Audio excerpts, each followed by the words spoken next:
Good morning students. पिछले video में हमने आपको डीएनए का प्रतिकृतियन बताया था आपको। आइए देखते हैं इसको प्रणाली और एंजाइम के बारे में, कैसे एक डीएनए से नया डीएनए बनता है, इसके कार्य प्रणाली और एंजाइम के बारे में समझते हैं। तो देखिए ध्यान से, सजीव कोशिकाओं जैसे ई कोलाई में प्रतिकृति हेतु उत्प्रेरकों के समूहों की आवश्यकता होती है। ठीक है, तो एस्चेरिचिया कोलाई जो है, इसके प्रतिकृति के लिए एक डीएनए से अधिक डीएनए बनने के लिए एंजाइम की ज़रूरत होती है, और वह एंजाइम क्या होते हैं? ग्रुप में होते हैं, समूहों की आवश्यकता होती है। मुख्य जो एंजाइम होता है, मुख्य एंजाइम जो डीएनए पर निर्भर है, वह है डीएनए पॉलीमरेज। ठीक है, तो सजीव कोशिकाओं जैसे यहाँ पे ई कोलाई का एग्जाम्पल लिया गया है कि प्रतिकृति हेतु एंजाइम के समूहों की आवश्यकता होती है, और जिसमें मुख्य एंजाइम जो है डीएनए पॉलीमरेज होता है।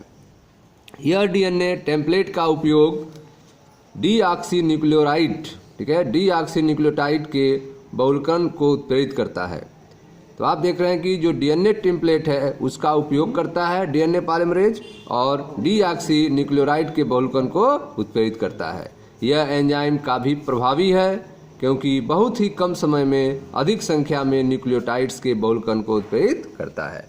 तो डीएनए पॉलीमरेज आप देख रहे हैं बहुत ही प्रभावी एंजाइम होता है, काफ़ी प्रभावी एंजाइम होता है, क्योंकि यह बहुत कम समय में ही अधिक संख्या में न्यूक्लियोटाइड के बहुलकरण को उत्प्रेरित करता है। आइए देखते हैं कितना फास्ट इसका होता है बहुलकरण। कल्पना करें कि ई कोलाई में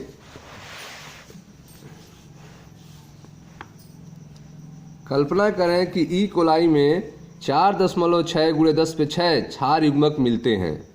ठीक है, आप मान लीजिए कि ई कोलाई में कितने बेस पेयर मिलते हैं? 4.6 × 10⁶ क्षार युग्मक मिलते हैं। इसकी तुलना मानव से अगर करें तो मानव में दुगनी संख्या जो होगी वह 6.6 × 10⁹ क्षार युग्मक होते हैं।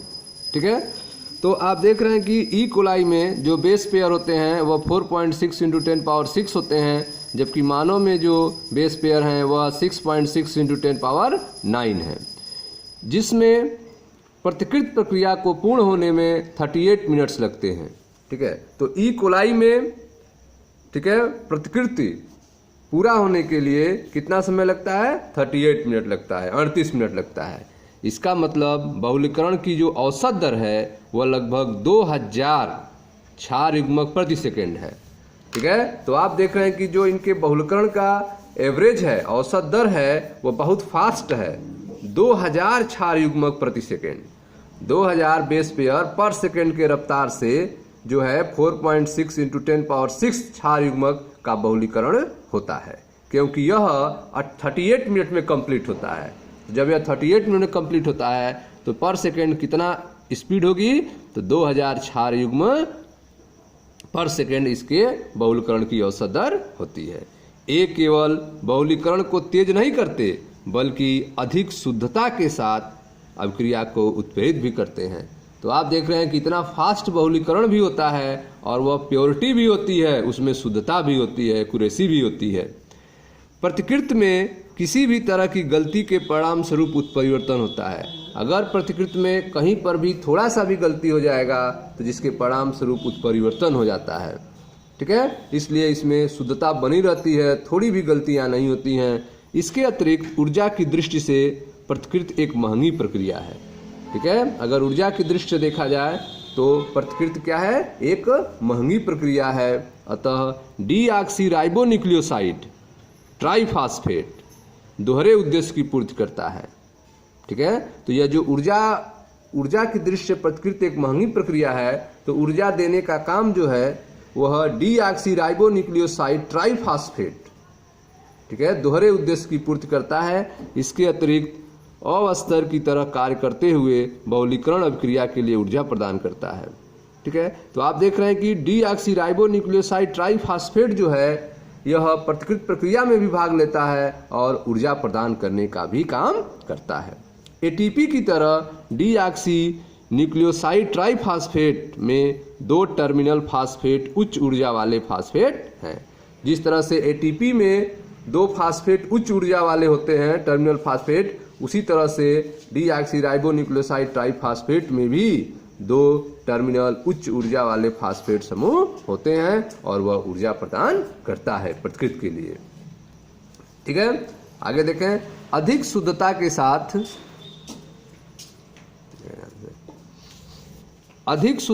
साथ प्रतिकृति प्रक्रम को पूर्ण करने हेतु डीएनए पर निर्भर डीएनए पॉलीमरेज के साथ अन्य एंजाइम की आवश्यकता होती है।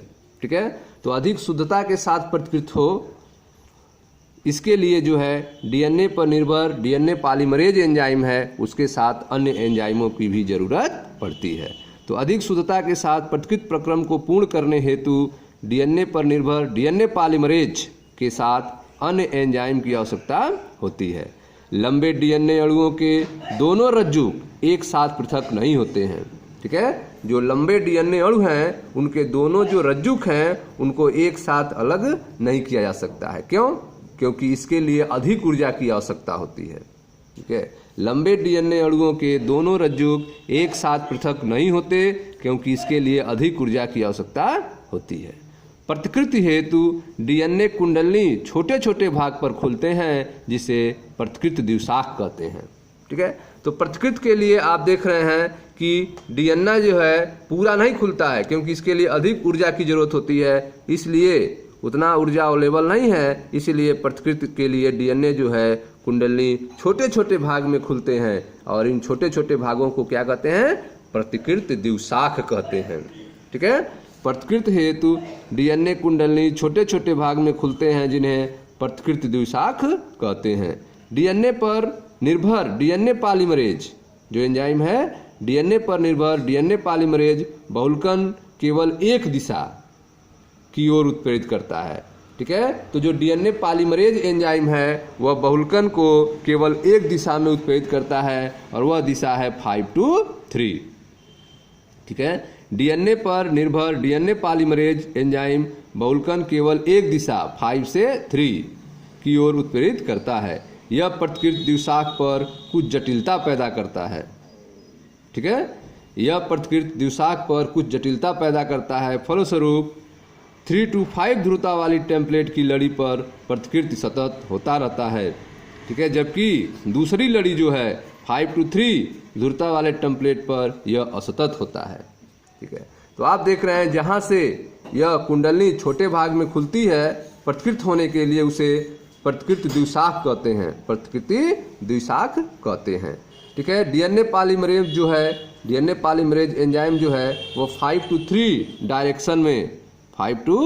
डायरेक्शन में सतत लगातार जो है प्रतिकृत करता है। ध्यान से देखें, 5 to 3 डायरेक्शन में, ठीक है, यह आपका सतत संश्लेषण हो रहा है 5 to 3 डायरेक्शन में, जो किसके द्वारा हो रहा है? डीएनए पॉलीमरेज के द्वारा हो रहा है।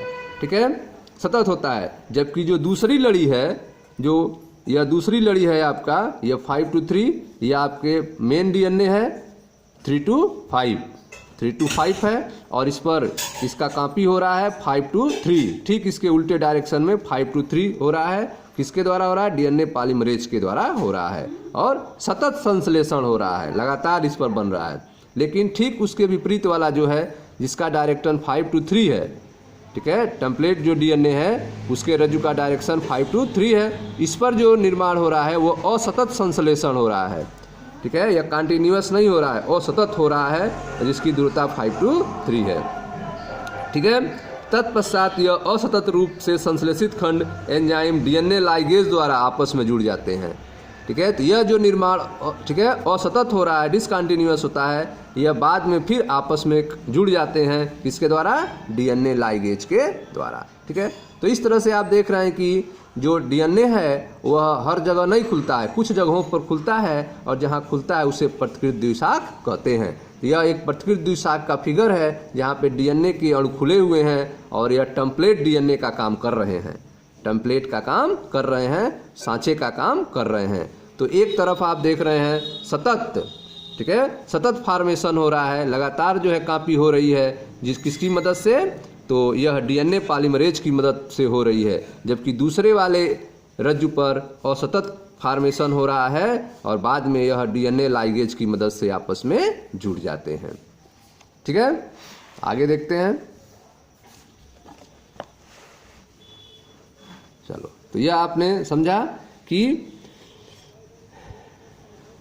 लंबे डीएनए अणु के दोनों रज्जु एक साथ पृथक नहीं होते।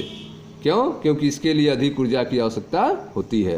प्रतिकृति हेतु डीएनए कुंडली छोटे भाग में खुलते हैं जिन्हें प्रतिकृति द्विशाख कहते हैं। डीएनए पर निर्भर डीएनए पॉलीमरेज बहुलकन केवल एक दिशा 5 to 3 की ओर उत्प्रेरित होता है। यह प्रतिकृति द्विशाख पर कुछ जटिलता पैदा करता है। फलस्वरूप, ठीक है, 3 to 5 ध्रुवता वाले टेम्पलेट की लड़ी पर प्रतिकृति सतत होता है, जबकि दूसरी जो लड़ी है 5 to 3 ध्रुवता वाला टेम्पलेट पर यह असतत होता है। तत्पश्चात यह असतत रूप से संश्लेषित खंड एंजाइम डीएनए लाइगेज के द्वारा आपस में जुड़ जाते हैं। ठीक है, इसका फिगर भी आपने देखा। आगे देखें, डीएनए पॉलीमरेज स्वयं प्रतिकृति प्रक्रम की शुरुआत नहीं करते हैं। ठीक है, जो डीएनए पर निर्भर डीएनए पॉलीमरेज मुख्य एंजाइम है वह प्रतिकृति की शुरुआत स्वयं नहीं करते हैं। ठीक है, डीएनए पॉलीमरेज स्वयं प्रतिकृति प्रक्रम की शुरुआत नहीं करते हैं।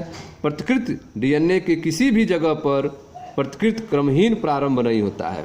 ठीक है, प्रतिकृति जो है वह डीएनए के किसी भी जगह पर प्रारंभ नहीं होगा। ठीक है, डीएनए पॉलीमरेज जो है स्वयं स्टार्ट भी नहीं करेगा प्रतिकृति को, और प्रतिकृति जो है डीएनए के किसी भी जगह पर स्टार्ट नहीं होगा। उसका एक जगह होता है, फिक्स होता है, वहीं से प्रतिकृति स्टार्ट होगा, हर जगह से कॉपी होना शुरू नहीं होगा। ठीक है, तो डीएनए पॉलीमरेज स्वयं प्रतिकृति की शुरुआत नहीं करते हैं। प्रतिकृति डीएनए के किसी भी जगह पर प्रतिकृति क्रमहीन प्रारंभ नहीं होती है।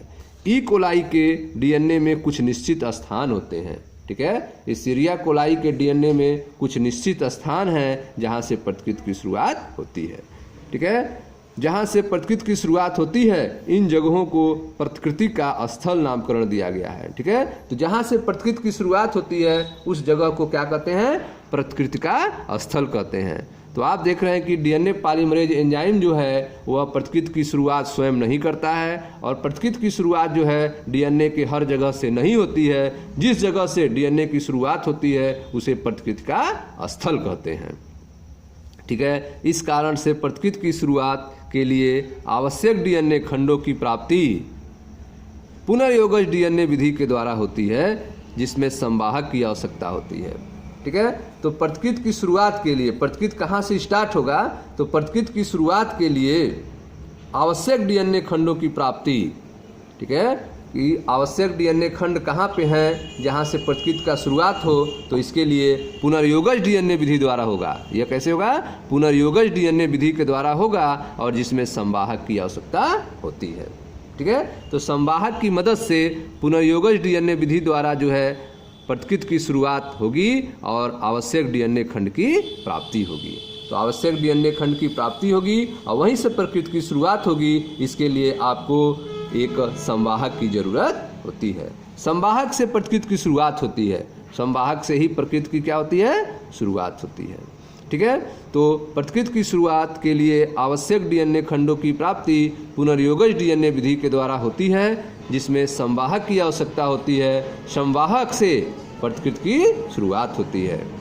ठीक है, मूल की प्रकृति और इस जगह पर होने वाले प्रक्रम के बारे में आप विस्तृत रूप से उच्च कक्षाओं में पढ़ेंगे।